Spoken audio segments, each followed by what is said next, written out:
নমস্কার বন্ধুরা, সবাই কেমন আছো? আশা করছি সবাই খুব ভালো আছো। কিচেন অফ দেবশ্রী নতুন একটি রেসিপি ব্লগে তোমাদের সবাইকে স্বাগত জানাচ্ছি। তো আজ আমি আমার রেসিপিতে কিচেনে বানাতে চলেছি খুবই প্রিয়, বাঙালিরা খুবই ভালোবাসে, যেটা হচ্ছে পাট শাক। তো পাট শাক আমরা বেসিক্যালি কি খাই? পাট শাকের আমরা অনেকে ঝোল খাই, ডাল খাই বা পাট শাক ভাজা করে খাই। তো আজ আমি তোমাদের দেখাবো পাট শাকের বড়া। পাট শাকের বড়া রেসিপিটি আজকে শেয়ার করছি। তো চলো কিভাবে আমি করছি তোমরা কিন্তু একবার চলো দেখে নাও। তো পাট শাকের বড়া কিন্তু দুরকমভাবে করা যায়, নিরামিষ আর আমিষ। আমি কিন্তু আজকে নিরামিষভাবেই দেখাবো যে কিভাবে খুব সুস্বাদুভাবে নিরামিষভাবেও কিন্তু আমরা পাট শাকের বড়াটা রেডি করতে পারি। তো চলো দেখে নি কী কী লাগছে। তো পাট শাক তো অবশ্যই লাগবে পাট শাকের বড়াতে। তো দেখো এখানে আমি 1 বান্ডিল মতো পাট শাক নিয়েছি। তো পাট শাকটা না খুব ফ্রেশ, একটা পাতা কিন্তু এতে মানে বাজে বেরোয়নি বা পাকা পাতা বেরোয়নি, মানে যেগুলো হলুদ হলুদ হয় আর কি। তো খুব ভালো ফ্রেশ পাতা ছিল তো শাকগুলো। তো দেখো শাকগুলো আমি একটুখানি মাঝখানটা যেগুলো মোটা আর কি, শাকের মাঝখানে যে মোটা শিরাটা থাকে সেটা কিন্তু ফেলে দেবো। তো দেখো কিভাবে আমি ছাড়াচ্ছি একটুখানি তোমাদেরকে দেখিয়ে দিচ্ছি, যে তোমরাও কি এভাবে ছাড়িয়ে থাকো পাট শাকের পাতা? আমি কিন্তু এভাবে ছাড়াই। দেখো মোটা যে পাতাগুলো থাকে সেগুলো কিন্তু মানে শিরাটা আর কি, সেই শিরাটা দেখো এখান থেকে কিন্তু আমি এইভাবে বাদ দিয়ে দিই, কেননা মোটা শিরাটা থাকলে না ভালো লাগে না। আর একটু পাতলা যেগুলো সেগুলো দেখো এমনি, দেখো এই যে পাতাগুলো ছিঁড়ে নিচ্ছি এমনি এমনি, ওগুলো কিন্তু শিরাটা আর বাদ দিতে হয় না।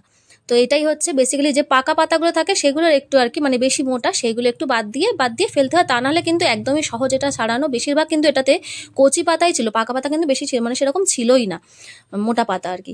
তো দেখো এই যে সবগুলো থেকেই কিন্তু এইভাবে আমি মানে এই যে এটা একটু শক্ত ছিল বলে এটা ছাড়িয়ে ফেলে দিলাম। ভালো করে কিন্তু পরিষ্কার করে নেবো। তোমরা চাইলে এমনি কুচিও কেটে নিতে পারো। এই পাট শাকের বড়া না অনেকে কিন্তু আবার বড় বড় করে মানে এরকম পাতাটাকে কাটে না, কুচিয়ে কাটে না, এরকম ভাবেই লম্বা লম্বা থাকে পাতাটা, নিয়ে বেসনের গোলায় চুবি আর ভাজে আর কি। তো আমি কিন্তু আজকে কুচিয়ে কাটবো আর কি, মানে কুচিয়ে ভাজবো। তো কি কি নিয়েছি দেখো, এখানে বেসন নিয়েছি ছোট বাটির 1 বাটি, আর এই যে পাতাটা দেখো এখানে আমি কুচিয়ে নিয়েছি একটা টমেটো কুচি কুচি করে কেটে নিয়েছি, আর হচ্ছে বড় সাইজের টমেটো কুচি করে কেটেছি, আর 4-5টা কাঁচা লঙ্কা কুচি করে কেটে নিয়েছি। তো দেখো এই দেখো বেসন টমেটো সব কিছু কিন্তু এর মধ্যে দিয়েছি 1/2 চামচ মতো নুন, আর হাফ চামচের একটু কম হচ্ছে চিনিটা তো অবশ্যই দিতে হবে, তা নাহলে কিন্তু টেস্টটা কিন্তু আসবে না। তো নুন আর চিনির পরিমাণটা কিন্তু নিজেদের স্বাদ অনুযায়ী আর নিজেদের মানে যেটা করছো সেটার পরিমাণ অনুযায়ী কিন্তু দিতে হবে।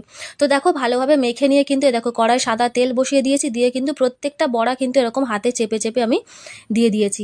তো একদমই সোজা, একদমই ছোট্ট মানে রেসিপিটা এতটাই সোজা, যখন তখন কিন্তু বানিয়ে নেওয়া যায়, আর খেতেও কিন্তু অসম্ভব সুন্দর হয়। শাক ভাজা না আমরা কিন্তু অতটা অনেক সময় খেতে চাই না, যেমন আমার নিজেরই পার্সোনালি ভালো লাগে না মানে পাট শাক ভাজাটা, কিন্তু আমার এই বড়াটা দিলে না এটা দিয়েই কিন্তু ভাত একদম মানে সাবার হয়ে যাবে। আর কিচ্ছু কিন্তু লাগবে না, এর সাথে একটু ডাল হবে ব্যাস, আর কিছুই লাগবে না। তো দেখো দুবারে কিন্তু ভেজে নিলাম আমি। তো পাট শাকের বড়া কিন্তু আমার একদম রেডি। রেসিপিটা যদি ভালো লেগে থাকে তাহলে কিন্তু একটা কমেন্ট করে জানাবে যে কেমন লাগলো। ভালো লাগলে একটা লাইক করিয়ে দিও। যারা নতুন বন্ধুরা আমার চ্যানেলে এসেছো, আমার সাথে যুক্ত হয়েছো, তাদেরকে অনেক অনেক ভালোবাসা, আর তাদেরকে অনুরোধ করব চ্যানেলটাকে আমার সাবস্ক্রাইব করে আমার পাশে থাকার জন্য। আরও নতুন নতুন অনেক ভিডিও আসবে সেগুলো দেখার জন্য। তো সবাই খুব ভালো থেকো, সুস্থ থেকো, দেখা হচ্ছে পরের একটা